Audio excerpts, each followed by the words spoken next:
ओमकार जी पूना से। श्री हरिवंश। श्री हरिवंश महाराज जी। महाराज जी, अनन्यता क्या होती है, उसका पालन कैसे करते हैं? अनन्यता होती है, एक दृष्टांत से हम आपको बताते हैं।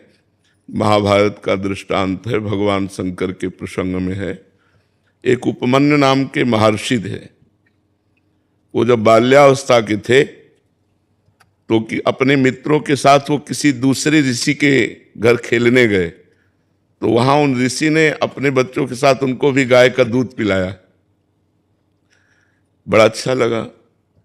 वो जो ऋषि गाय का दूध पिलाए वो उपरोहित कर्म करते थे, और ये जिनके पिता उपरोहित कर्म नहीं करते थे, ऐसे के पुत्र थे उपमन्यु जी।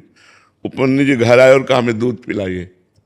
बहुत हट किया तो उन्होंने समझाया कि हम उपरोहित कर्म नहीं करते, हम तो जंगल के कंदमूल फल से अपना गुजारा करते हैं, तुम्हें कहाँ से गाय का दूध पिला दे। जब बहुत हट किया तो जो जंगली चावल होता है उसको पीस करके उन्होंने दिया। बालक थे तो उन्होंने पिया और कहा ये वो दूध नहीं है जो उनके घर में पिया। तो माँ ने डांट के कहा यदि तुम्हें दूध चाहिए तो भगवान शंकर की तपस्या करो और तप के द्वारा वरदान प्राप्त करो, क्षीर समुद्र का दूध पियो। गाय की क्या बात है, क्षीर समुद्र का दूध पियो। तो उन्होंने कहा हमें भगवान शिव की साधना का उपदेश दीजिए। तो ब्रह्म ऋषि थे उनके पिता, उन्होंने उनको दीक्षा दी भगवान शिव की और आराधना बताई। तो उस समय उपमन्यु जी ने दाहिने पैर के अंगूठे के बल खड़े होकर हाथ उठा करके भगवान शिव का मंत्र जपे। बहुत काल व्यतीत हुआ तो भगवान शिव उनके सामने शिव रूप में प्रकट नहीं हुए, देवराज इंद्र के रूप में प्रकट हुए, नंदिकेश्वर एरावत के रूप में, और भगवती अम्बा सची के रूप में, और जितने शिव पार्षद सब देवताओं के रूप में। और कहा वरम ब्रूहि, वरदान मांगिए। तो उन्होंने आंख खोला तो देखा देवराज इंद्र, तो प्रणाम किया और कहा देवराज इंद्र मुझे आपसे कुछ नहीं चाहिए, मैं भगवान शंकर का भक्त हूँ, मैंने भगवान शंकर की आराधना की है, मुझे जो कुछ चाहिए वो शंकर से चाहिए।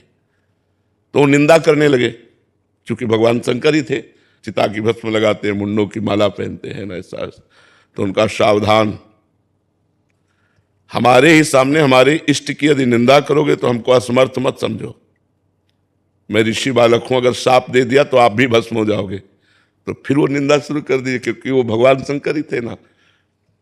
तो उन्होंने कहा देवराज इंद्र अगर भगवान शंकर मुझे श्वान बना दें तो मुझे स्वीकार है, और तुम अपना देवराज इंद्र पद देना चाहो तो भी स्वीकार नहीं है। मैंने भगवान शंकर की आराधना की, अब एक भी शब्द अगर भगवान शंकर के प्रति बोले तो मैं दंड देने में समर्थ हूं। फिर वो बोलने लगे, तब उन्होंने अघोर मंत्र का प्रयोग किया। ये मंत्र सिद्ध हो जाए तो किसी के भी ऊपर मारण, मोहन, वशीकरण, उच्चाटन आदि का, इसे अघोर मंत्र कहते हैं। क्योंकि हम सही उपासना से आए इसलिए हमें इसका ज्ञान है। जे ही मंत्र को प्रहार किया जल लेकर के, तो नंदिकेश्वर ने जल को लोप लिया और कहा अपने इष्ट मंत्र से इष्ट पर ही प्रहार करते हो। तो देखा भगवान शंकर नंदिकेश्वर पे विराजमान, उमा और सब शिव पार्षद।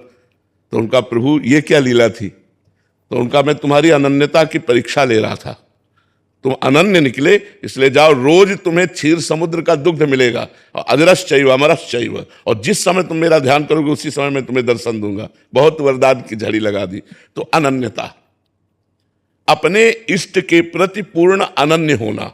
दूसरा, हमें जैसे गोस्वामी तुलसीदास जी कह रहे हैं, बने तो रघुबर ते बने, बिगड़े तो भरपूर, तुलसी और अंते बने, ता बने बेपद। बने तो राम जी से बने और बिगड़े तो राम जी से बिगड़े। राम जी के बनाए और बिगाड़े हमें ठीक है, दूसरा अगर बनाता है तो उस पर धूल पड़े, मुझे जरूरत नहीं है। जैसे जब पार्वती जी भगवान शंकर के लिए तपस्या कर रही थी तो सप्त ऋषि आए और कहा देवी आप किसके लिए तपस्या कर रहे हो। तो उनका भगवान शंकर को पति रूप बनाने के लिए। उनका इतनी तपस्या शिव के लिए। 60,000 योजन का एक वृक्ष है वट वृक्ष, 1 योजन का मतलब 4 कोस होता है। 60,000 योजन का वट वृक्ष है, और जिसमें 6 ऋतुएं पूरे अलग अलग क्षेत्रों में रहती हैं, लेकिन कोई कमरा तो है नहीं। बोले उनके पास लौकिक वैभव तो है नहीं, तो ब्याह, अरे ब्याह करना ही है तो हम वैकुंठनाथ लक्ष्मीपति भगवान से करा देते हैं। तो देवी जी ने अनन्यता कहा, माना महादेव अवगुण भवन, विष्णु सकल गुण खान, लेकिन जय कर मन जय सद रमे ते ते समका। कोटि जन्म लगर हमारी, बरऊ संभुनता राहु कुमारी।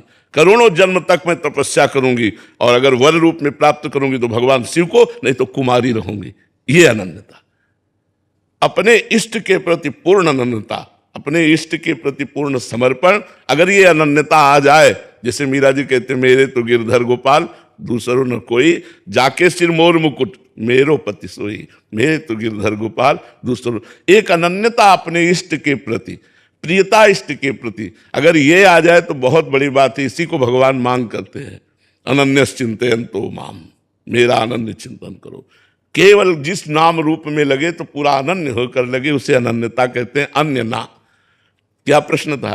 महाराज जी, अनन्यता क्या है और उसका पालन कैसे? उसका पालन होता है अनन्य रसिकों के संग से। इष्ट मिले और मन मिले, मिले भजन रस रीति, तहा निसंग को है मिलिए तासो कीजिए प्रीति। जो अनन्य रसिक हैं, जैसे आप राम उपासक हो तो अधिकतर राम उपासकों का संग करो तो आपके अंदर राम उपासना की निष्ठा आ जाएगी।